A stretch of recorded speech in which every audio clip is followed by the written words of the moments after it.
This episode of Marijuana Today Daily is brought to you by our new friends over at Atlantic Farms, a Maine-based cannabis company with operations in both Maine and Massachusetts.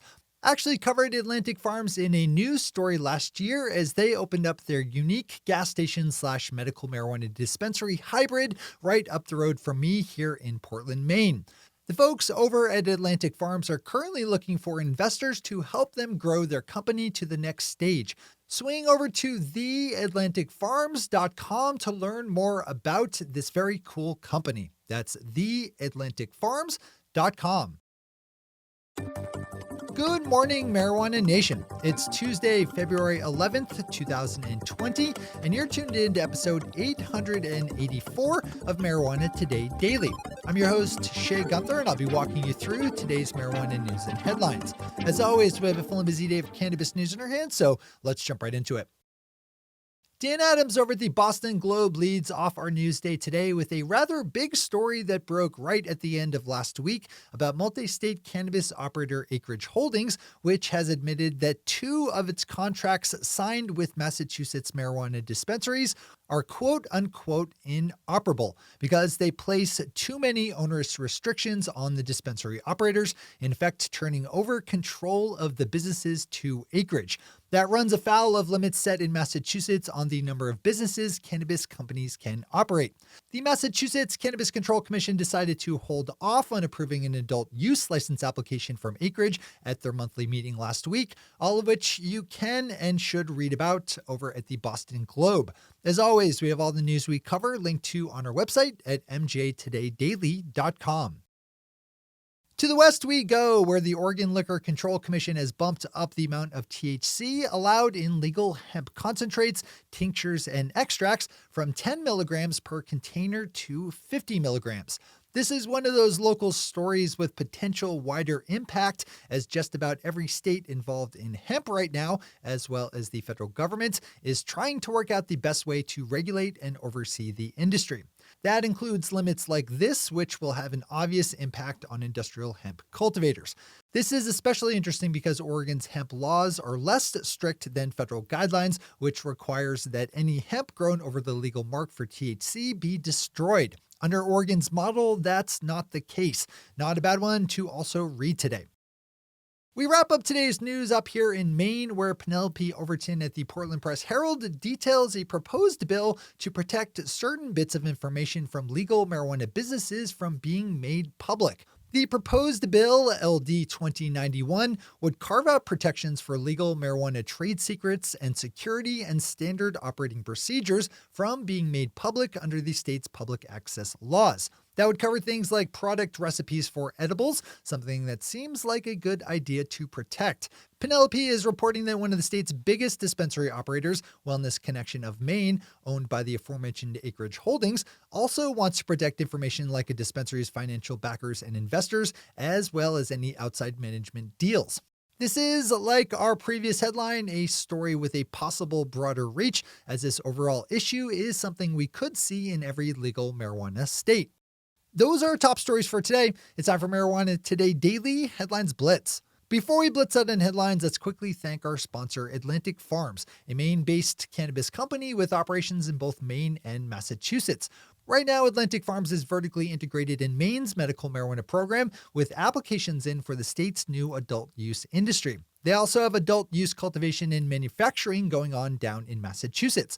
You might remember me mentioning this company last year after they opened up their very cool gas station dispensary here in Portland. If you'd like to learn more about how you can help Atlantic Farms reach their next stage as a company, as an investor, start by opening up theatlanticfarms.com and then email info@theatlanticfarms.com to start the conversation. That's info@theatlanticfarms.com. All right, time for the blitz. Our friend Jimmy Devine over at Cannabis Now has a nice roundup of the total amounts of sales that legal adult use marijuana states have seen flow through their tills in the first month of operations. This follows the announcement that Illinois adult use shops just saw under $40 million in sales during January, the first month that that state has allowed for adult use commerce. That impressive figure comes in as the second highest opening month, with California crushing the way to the top spot with $114 million in sales in January of 2018. This is a helpful thing to look at, especially if you cross it up with how each of the various states structured its adult use programs in those opening days. Kyle Yeager over Marijuana Moment has another good roundup piece, this time grabbing various marijuana-related statements and speeches given by 7 U.S. governors during a policy conference held in Washington, D.C. late last week. The Politico State Solutions Forum featured cannabis-related remarks from Illinois Governor J.B. Pritzker, Governor Jared Polis of Colorado, Governor Gina Raimondo of Rhode Island, Governor Doug Burgum of North Dakota, Governor Larry Hogan of Maryland, Governor Gary Herbert of Utah, and Governor Lou Leon Guerrero of Guam. If any of those localities catches your attention, and I would expect they would, you can open up the videos for yourself over at Marijuana Moment. Illinois cannabis regulators have given the nod for medical marijuana dispensaries to sell to registered patients for 2 hours longer, lifting the previous limit on the day from 8 p.m. to 10 p.m.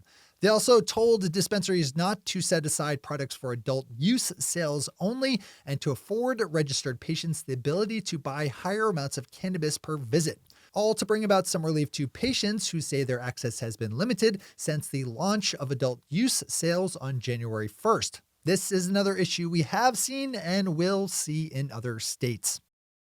Up to Canada we go, where the Ontario provincial government is asking for feedback on plans to regulate marijuana lounges, cafes, concerts, and festivals. The window for submission is being held open until March 10th. You can read more about this and find a link to submit your own thoughts to the government over at Marijuana Business Daily. Marijuana Business Daily holds on to the news stick with our next 2 headlines, with back-to-back charts showing different interesting stories. First up is Bart Shainman, who visually plots out how California's wholesale marijuana market has evolved over the last year.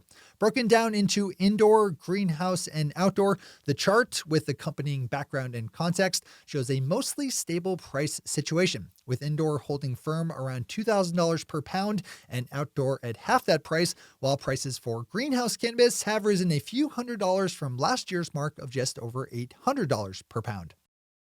Today's other Marijuana Business Daily chart is their chart of the week, which shows the steady rise in the number of registered medical marijuana patients in Arizona, along with how many pounds of cannabis has been sold to dispensaries.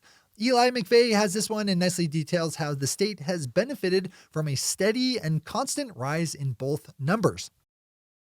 Kyle's back to end the day with news out of Virginia that a proposed bill to decriminalize marijuana was approved by the state's House of Delegates, with similar legislation expected to pass in the Senate later this week. If approved and signed into law, House Bill 972 would make the possession of small amounts of marijuana punishable by no more than a $25 civil fine, recategorize cannabis oil from a felonious substance to being treated like the regular marijuana that it is, and would allow people caught with cannabis to retain their driver's license. This is the bill that's being opposed by the ACLU for not going far enough, so one last interesting story that you probably want to read in full. Pop over to Marijuana Moment to dive in. Those are the headlines and news for the day. I'll be back with you again tomorrow morning with another information-packed episode of Marijuana Today Daily. But in the meantime, if you have any stories to share or feedback to give, zip us an email to headlines@mjtodaydaily.com. And while you're clicking around the interwebs, swing over to our Twitter account at mjtodaydaily and visit our website at mjtodaydaily.com to find links to all the news we cover. Thanks to our sponsor, Atlantic Farms, and to all of our awesome patron listeners for the support that makes this show possible. To join the illustrious ranks of the patron listeners yourself, swing over to our website at mjtodaydaily.com and click on that big blue button at the top of the page that says Become a Patron. I'm your host, Shay Gunther. Thanks for tuning in and starting your day with marijuana today.